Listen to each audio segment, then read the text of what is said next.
What's going on, FA Nation? Welcome to tonight's live stream. We have a great live stream on tap. James Grande, John Impemba on the other side, as always. John, 6-game slate. Let's just talk chalk, chalk, chalk. And if you didn't get the picture, the first 4 chalks, a couple more pieces of chalk. This is like the 64 pack of Crayola chalk that you can order online. I don't even know if that's real, but I feel like it should be. But there feels like there's on Amazon, so it's probably Amazon, and it feels like there's about 64 chalk plays tonight. I mean, It's pretty crazy, huh, John? Yeah, I mean, it's not even. I mean, it's chalk, but it's because there's just an incredible amount of value. Like, this is like end of season NBA type value, where like guys you never heard of are getting called up, and they're all $4,000. So you're just stars and scrubbing it out. But that's what you have here tonight. You have the ultimate stars and scrub lineup builds, I think. And you have players that you can't really afford to fade. If you look across Fantasy Alarm's site right now, there's a lot of pictures of James Harden. And there's a good reason for it. The beard is going to be without Russell Westbrook tonight. We know exactly how great he was last year without Chris Paul. And I think the team around him is worse. So now you have Harden, who has a 48% usage rate. 48%. I mean, you don't hear that type of number from a player that's on the floor as much as he is.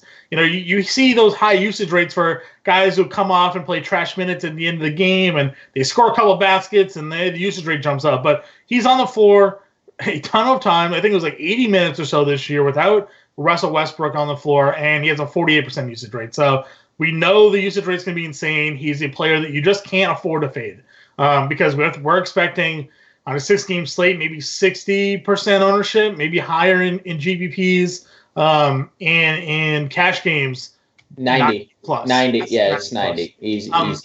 And it's not because he's the only stud on the board. Like, there's Giannis, there's Drummond, there's Kyrie is in a great matchup. You have Lillard against you and me out there playing for Golden State. But it's just everybody knows that Harden alone is the best basketball player maybe on the planet in terms of just volume. And I think that's what you're going to get. I'm a little maybe worried a slight bit about it being on the back-to-back. They did rest players, it seemed like yesterday. They got blown out in that game as well. So, I don't want to end up getting stuck where, like, they didn't – I don't think they're going to rest Westbrook. Harden. They're already resting Westbrook, so I don't think they're going to limit Harden at all. But, the back-to-back and guys playing limited minutes yesterday in the blowout, maybe it's a slight concern, but he's still – got to be in all lineups. Look, if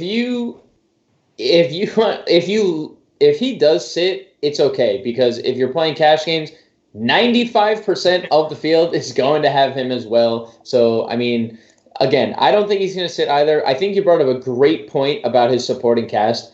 This is a shell of what we've seen of Eric Gordon in years past. Mike D'Antoni seemingly wants to hook Clint Capella immediately out of games. He just doesn't play. So it's really just the Harden show tonight, and then whoever else can kind of fill in here and there. But, John, we have 6 games to talk about. We could talk about Harden being the best player in the world all night, because he is, and we really can. But let's hop over to point guard. Let's dive into your playbook as well, where you mentioned Kyrie Irving and you mentioned Damian Lillard. Now, one probably is more cashy than the other. One is probably more GPP oriented than the other. Are those your 2 favorite spend ups and point guard? And why don't you just break down the point guard position as a whole?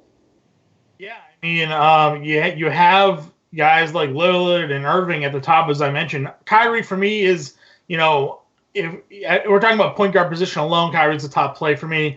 Gets his spot against the Pelicans. It's just an absolute smash spot for him here. Another guy with just crazy high usage rate. We know the Pelicans don't play any defense. They play at a fast pace. They're always in high-scoring games. So Kyrie for sure. Lillard, I'm more interested on DraftKings at his $8,900 price tag than paying $10,300 on FanDuel because, again, we're looking at the G League Warriors out here tonight, led by Kai Bowman, Glenn Robinson III, and Eric Paschal and stuff like that. So Lillard's probably going to have a field day, but maybe for 25 minutes because the game's going to be over with. So at least take that into consideration if you're interested in playing for him. We do have high ownership on him, and I think it is because of the matchup, but I don't know. DraftKings maybe, again, because 8,900 in the upsides there, but I don't think you're going to get a full minute. So That worries me. John Morant, love him in this opposite matchup against Houston. I guess Harden's going to play point guard. At the very least, he's going to have the ball in his hands the entire time. So, Morant's going to deal with him. But on the offensive end, maybe he's seeing Gordon defense. Maybe he's seeing Harden defense. It's going to be a positive position for him there. So I like Morant, especially, again, on DraftKings, 6,600. It's a really good mid-tier price point. I wrote down Lonzo Ball, again, opposite of Kyrie. He's going to fill up the stat sheet for you. He's not going to wow you in any category, but he can give you, 10, 7, and 6, with a steal or two in this up-paced game. I think that's going to be perfectly fine. Teague was in my Value Vault article the other day. He had a double-double, no talent. The usage just goes spread around to everybody. Wiggins obviously gets the biggest boost, but Teague, can be a scorer if need be. And then we hit the value plays. Isaiah Thomas, $4,900 on DraftKings, officially starting now. He's going to have his minutes monitored. He hasn't played more than 24 in a game yet, but monitored isn't limited, as I said to James and Sean in one of our chat conversations. So, that means there's potential for him to play 28 minutes, maybe 30 minutes if things are going well. He gets a spot against Detroit, which we absolutely love going up against guards. So Thomas in a great spot. And then I mentioned Kai Bowman. We have him projected to be one of the highest plays of the slate. Played 34 minutes, I think it was, and 35 minutes the other night at point guard. Going to start. No D'Angelo Russell. Opposite of Dame Lillard, so just for pure value, he's $4,300 on DraftKings, $4,400 on FanDuel. If you're going stars and scrubs, you need him in your lineup. Yeah, I think Bowman is going to be in everyone's cash lineup. The Warriors don't really have many able bodies at this point. You mentioned both point guards from New Orleans, Brooklyn. And I just want to take a second to just talk about this total. We talked about it a little bit before we hopped on air. The total started at 231.5 when it first dropped. It's up to 238.5. Like, are you buying into that total? I mean, basically, we're still waiting on Derek Favors. They just announced that he's still a game time decision, whatever. But it's pretty significant when you see a total jump 3 points, 4 points. This total jumped 7 points from the start of the day till now. I think that is something that we should take into consideration. And I love the fact that Lonzo is in your playbook. Not that I think Lonzo has played great basketball, and obviously Drew Holiday being healthy might limit him at times, but you want exposure from games like this, right? 238.5, and Lonzo is a way to differentiate, because on DraftKings everyone wants to play Ingram, everyone wants to play Okafor if Favors is out, everyone wants to play the Nets, but no one's going to play Lonzo, so I think that's a really nice way to differentiate, John.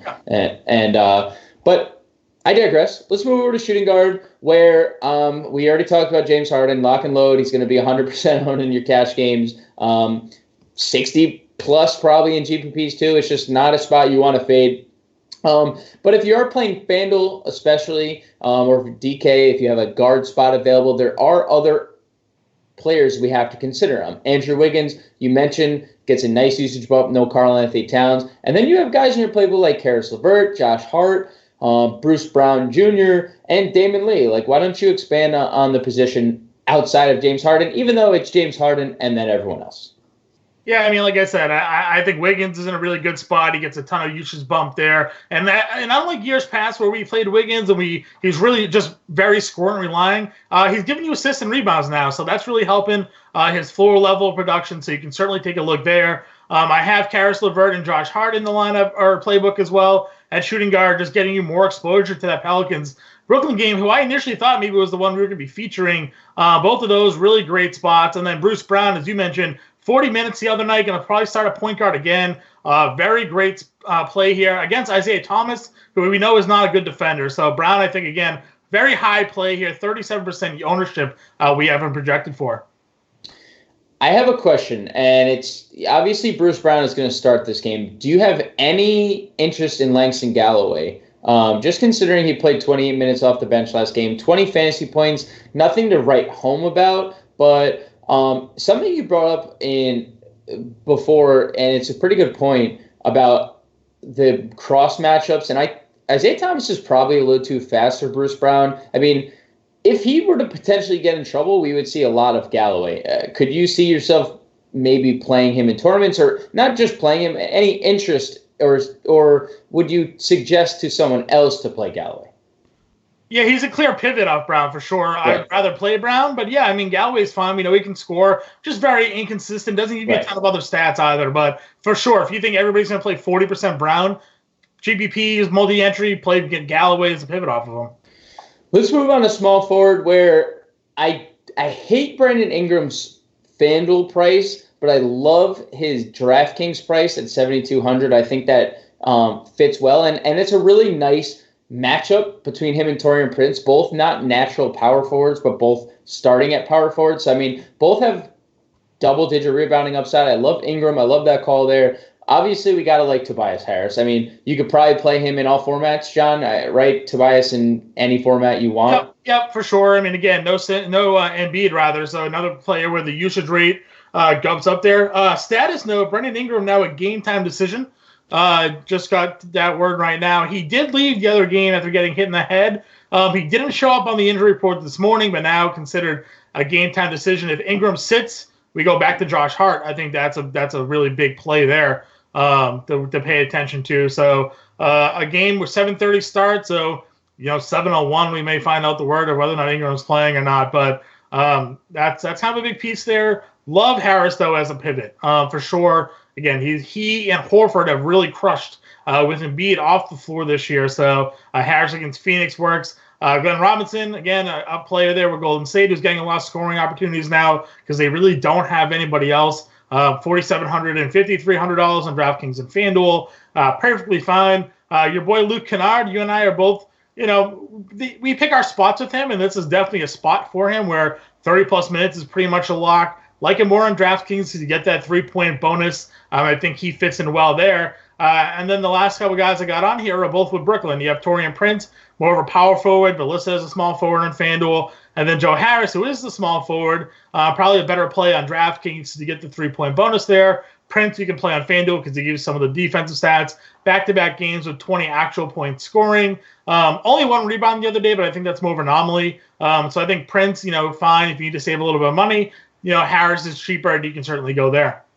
So let's just circle back real quick to Ingram.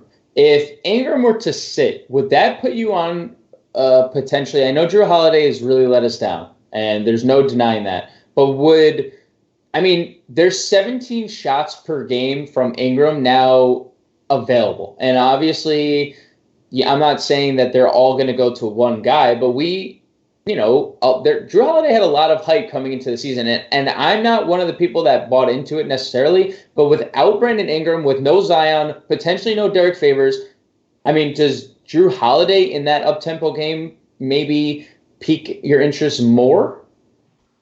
He's an obvious pivot play for me, but if you're paying up for James Harden tonight, it's going to be really, and some of the other players, Giannis is just an elite option at small forward, and we're going to get, centers that we like. I find it difficult to pay up for 2 shooting guards, I guess we'll say, if you're on FanDuel. On DraftKings, again, I think you're trying to fit in some of that other value at the guard and utility spots because you're playing up for Harden and probably going stars and scrubs. So I think unless you're game stacking Brooklyn and Pelicans and you're sort of, off Harden, fading Harden for one reason or another, maybe going Drew, Kyrie, fit in another top play, then sure. But for me, here's nothing more than a contrarian play for me. Okay, that's fine. I just, again, 17 shots is a lot to just suddenly take out of your lineup. But I do like the Josh Hart call. Also, I want to I didn't mention Giannis. I went right to Brandon Ingram. That was just, I have nothing to say. I want to move on to power forward because Giannis is elite as they come. So let's just pretend like I didn't skip Giannis. But let's move on to power forward, where Al Horford is taking a million shots without Joel Embiid. Not really a version that you're especially used to seeing, considering, he did spend time next to Kyrie, so there weren't many opportunities for him to take that many shots. Yeah. But, honestly, do you think that this is a role that he could play again tonight against a very improved Phoenix defense, but one that, it's still a very high total. It's like this game still has a very nice total. Do you think Horford can still be that offensive weapon that he was last game? We know he's very good peripherally, but we're not used to him taking 25 shots.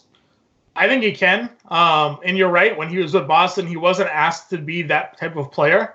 The media around here called him Average Al because he was going to give you 12, 5, 4 assists, a block or 2 here, nothing spectacular. But that wasn't his role. His role was to solidify the defense and sort of play the top of the key in the offense and the pick and roll. With Philadelphia, they need shooters because Simmons isn't a shooter. They don't have that to their ability, so they need someone else and get the ball and score. And with Embiid out, they kind of go to Horford. They go to Harris right now. So it is sort of a tougher matchup because he is going up against Aaron Baines, and Baines is a very big body, really good defender, becoming a little bit more athletic over the past year or so, even stepping out the perimeter, shooting some threes in his own right. But Baines is only playing 23 or so minutes anyways, which means Frank Kaminsky or Starrich, or they go smaller. Like, Horford's going to be fine. I'm not worried at all about him. And again, $6,900 over on DraftKings is a really nice price for him. Power forward is so limited over on FanDuel that very high ownership tonight on him. So I think you gotta slot him in. I was going to ask, if you didn't mention it, have you looked at his ownership projections on FanDuel? Because I have. The number is not low. Let's just say that. We'll it's a little tease. We won't tell you what it is, but it's not low. The rest of the position. Can we talk about your boy? The news that just broke: Brandon Clark in the starting lineup tonight. I mean, he's an elite play, and we all suspected him to start. Yep. He's basically. I looked up his time on the floor. It was like 46% of his time was at power forward, 54 at center.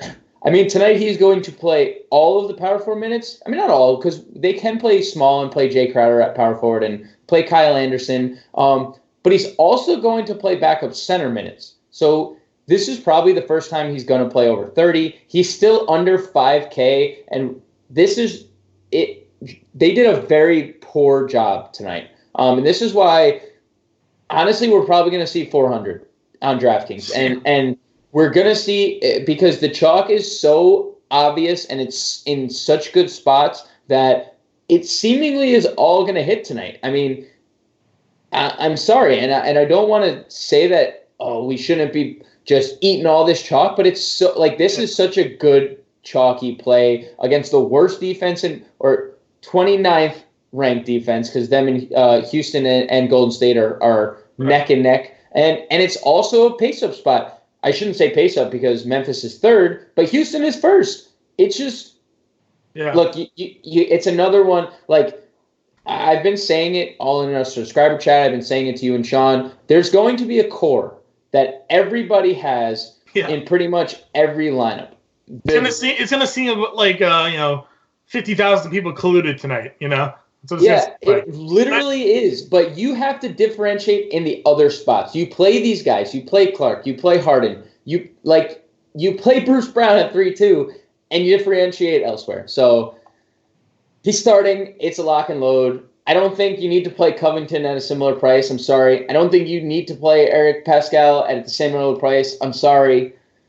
You pivot off of them in tournaments if you want, right? That's pretty much where we're at. You play Clark, and if you want to be different, you play those other guys that you mentioned. But you play Clark. Clark. $4,800 on DraftKings is going to fit into just so many lineups that, for sure. I mean, there are other guys if you want. We have PJ Tucker, who's having basically a career year, it seems like. He's hitting shots. He's rebounding. He's playing defense. He's being that stand in the corner guy, but he's also hitting the kickouts when they're coming to him. Will that continue? Maybe, probably not, but maybe. He's hitting 50% of his three-pointers. Is he going to continue to be a 50% three-point shooter?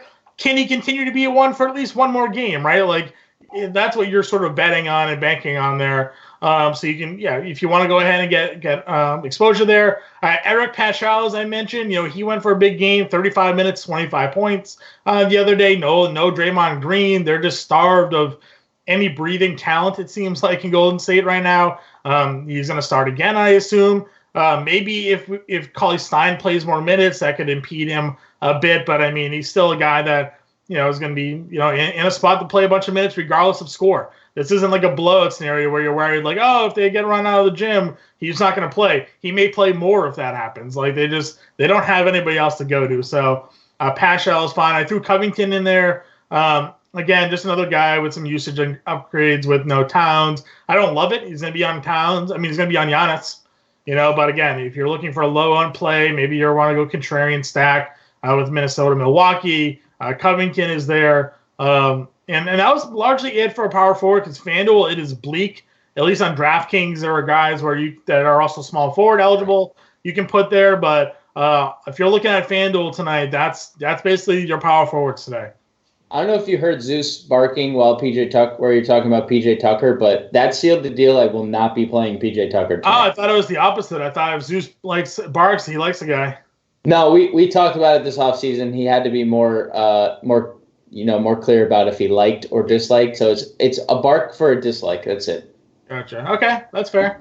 Let's finish this off at the center position, John, where look. Again, it's just another one of those plays where Andre Drummond against a Washington front court who can't rebound, against a Washington front court who can't do anything defensively against centers, and there's nobody active for Detroit. They're going to play 7 guys, and Drummond's going to play 40 minutes, and they're going to run the offense through him. He's been catching the ball at the top of the key, and they're running the offense through him. Is there if you had to, because Harden's our top play, would you put Drummond as 1B or would you put Giannis as 1B? I guess this will depend for me, I guess, also where you're playing. Site dependent, right. And who is in and out of the starting lineup. So Gorgui Dieng is starting again tonight. $4,000 on FanDuel, $3,300 on DraftKings. He's center eligible. So on FanDuel, you could go ahead and punt with Dieng and hope he plays 25 minutes again and gives you what he gives you because he's matched up against Brook Lopez, and Lopez isn't going to rebound at all. There's probably not going to be a lot of defense by Lopez. And Dieng, whenever he does get on the floor, we know as to be a pretty decent fantasy point per minute play. So that's something that we're definitely going to at least consider if you're not going to go Drummond. On DraftKings, rather, you can play Drummond, you can play Dieng as salary saver, like all of that works. I'm also really interested in whether or not Jahlil Okafor is starting if we see that Favors is out, because Okafor is a good offensive player. We like attacking centers against the Nets, even with DeAndre Jordan there. That hasn't been too much of an issue. And the last 2 games for Okafor, when they haven't even touched his price tag, 34 and 29 minutes, we love it. 38 and 38 fantasy points. So we're getting 10x potential upside here for Okafor if he can stay in the lineup if Favors is ruled out. If Ingram is ruled out and Favors is in, I still may have interest in Okafor because Favors can play the power forward, right? And Okafor can play center, and Favors isn't going to play more than 23 minutes as it is, and he's not 100%. So I still think Okafor is in a pretty good spot. I think the only way that Okafor is hurt tonight is if both play. If Ingram's in, if Favors is in, then Okafor gets a downgrade. But at $3,100 over on DraftKings, that's an auto play for me. And on FanDuel, he's $5K. So maybe you have to wait for the news out a little bit there. If not, go Drummond. Again, I listed other centers you can take a look at. I think DeAndre Jordan is a play you can look at here against the Pelicans. That's fine because Okafor doesn't play any defense. Even in games where Jordan's playing limited minutes, you look at his rebounding totals, double-digit reboundings in games where he's playing 23 minutes. He had 17 boards in one of those games in which he played 23 minutes. He's still blocking shots. If he gets a couple baskets to fall in, he's paying off his cost. So I'm okay with Jordan there. You mentioned Capella. Again, tough spot for him, but when there's nobody else, maybe he also gets sort of a bump kind of, gets the rebounds, gets the lobs from Harden. And then I put Jonas Valanciunas there because, again, no Jaren Jackson, and Clark is starting. So there's not really a backup center for them. So Valanciunas could be seeing a slight increase in minutes as well. I think I'm with you with Jahlil Okafor over Gorgui Dieng if he's starting. Also, a little revenge narrative for Jahlil Okafor. Played like 30 games with Brooklyn not too long ago. So if you want to play that narrative. I do have a question for you, John. I was just asked this in chat. Andre Drummond and PJ Tucker or Brandon Ingram, obviously if he plays, and Ben Simmons. So Simmons, Ingram, or Drummond, Tucker. Yeah, I think obviously the ceiling is higher for Simmons and Ingram, right? Like, yep. Tucker's going to max you out at 30 unless he really goes berserk with like steals, blocks, and hits all of his threes. We know Simmons can go for 50 plus, and we know Ingram can go for 50 plus. So, we know Drummond can go for 80. That's the question there. But I think if we're just talking floors and ceilings, I have to go Simmons and Ingram there. All right, last question before we get out of here. First three guys you are inputting in your cash lineups tonight. Go. First three guys I'm inputting into my cash game lineups. Well, that's pretty easy because number one, it's going to be James Harden for sure. I then also have Bruce Brown in my lineups because, again, he's so cheap. It's hard to envision him not being part of those lineups. And then the third guy that I have in there is Brandon Clark. So those are the three guys I have in my cash game lineups for sure that I think are just really solid plays tonight. I completely agree. Big shout out to our producer, the birthday boy, Matt Sells. Go wish Matt a happy 65th birthday today. Matt, we appreciate you producing. We're gonna be in the chat for the next 30 minutes up until lock. We still have some news. Lineups are out, playbook is out, starting five, value vault, all out. Guys, we are out. Good luck tonight. We'll catch you guys in the winner's circle. See ya.